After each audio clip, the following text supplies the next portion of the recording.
Kama msanii, ukiwa kama msanii, biashara yako ni sanaa yenyewe na kazi yako ndo hiyo. Sasa kama kazi yako ni hiyo, maanake inabidi uifanye hiyo kazi. Unanielewa? Na kwa nini special? Kwanza kabisa stand up comedy sio kazi ya kikundi. Unanielewa? Sio kikundi cha ngoma. Unanielewa? Yaani haijawahi kufanyika kama kikundi. Platform ni sehemu tu ambapo watu wataperform, labda watu wengi kwa mara moja, lakini haijawahi kumaanisha kikundi. Na hamna kikundi cha stand up comedy kitakubadilishia maisha yako. Yaani huo ndio ukweli tu ambao labda tuambiane tu. Hakuna kikundi cha stand up comedy duniani ambacho kimewahi kumbadilishia mtu chochote. Sasa biashara iko wapi? Biashara ya stand up comedy ni individual, kwa maana ya wewe. Kama tu ilivyo kwa mwanamuziki, kwamba tunamfahamu mwanamuziki huyu anakujaga kuperform, ndo tunamuita, anatoa nyimbo zake, anatoa albums. Na comedy inaenda hivyo.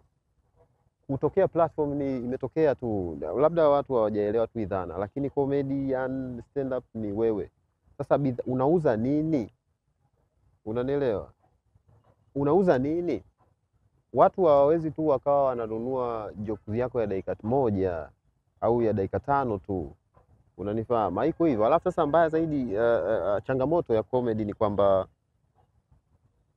inabidi uje na vitu vingine, uje ushare kitu kingine, uje ushare experience nyingine, uje uwaoneshe kitu kingine, kwa sababu watu pia hawawezi wakasikiza kitu kimoja milele. Unanielewa? Kwa sasa unashareaje hivyo vitu?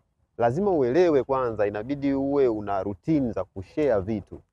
Yaani hii sasa inaanzia kwenye platform hapo hapo ulipo, kwamba show hii na perform nini kwa nini, show ijayo na perform nini kwa nini, alafu nda perform mpaka lini na kwa nini, na baada ya hapa nini kinafuata. Kwa kwangu mimi special ni unakuja kwa watu wangu, nakuja kwa watu wangu, nawapa album, kwamba album yangu hii hapa, sikilizeni. Hichi ndio nilichoandalia. Hii ni experience yangu ambayo nimekutana nayo kwa muda huu. Hizi ndo maoni yangu ambayo ninayo. Huu ndo ukweli wangu, huu ndo uhalisia wangu. Hii ndo sanaa yangu niliyoitengeneza. Nakuja mara ya pili na napata experience nyingine na share, napata experience nyingine na share. Na sio kwa maana ya kushare tu kwa sababu unaongea sana, hapana.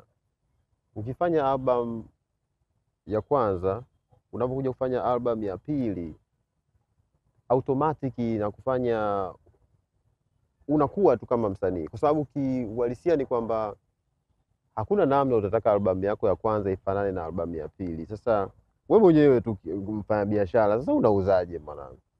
Yaani unasema kuna t-shirt mpya zimetoka, alafu mbona zile zile, unanielewa? Unaongeza nini kwenye hiyo? Kwa hiyo wewe mwenyewe kama artist inakupush kwamba inabidi ufanye, I have to do something. Na unaleni zaidi, unajielewa, unajifunza zaidi wewe kama msanii, kwa sababu unachouza ni wewe. Hauuzi maoni ya mtu, you are business, you are wewe.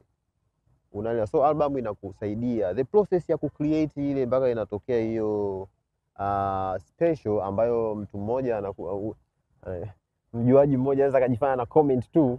Hiyo time ya kutengeneza hii special unajifunza sana kama msanii.